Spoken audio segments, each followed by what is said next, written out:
मंच पे किसी को नहीं। जोरदार तालियों से स्वागत होना चाहिए अर्चना मैम का। स्वागत करती हूँ, बहुत बहुत अभिनंदन करती हूँ। पहले तो मुझे मौका मिला आपसे मिलने का, बहुत बहुत क्या बात है। पर जितने भी कैमूर जिला के, भभुआ जिला के लोग हैं, सभी लोगों को मेरा प्रणाम।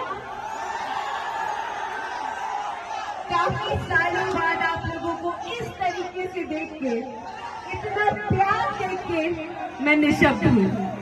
मेरे पास कुछ कहने के लिए है नहीं। बहुत बहुत शुक्रिया आज यहाँ पर उपस्थित होने के लिए फिर से। और बिहार आके सबसे ज्यादा क्या मिस कर रही थी जब बिहार में नहीं थी? ये बिहार का प्यार, ये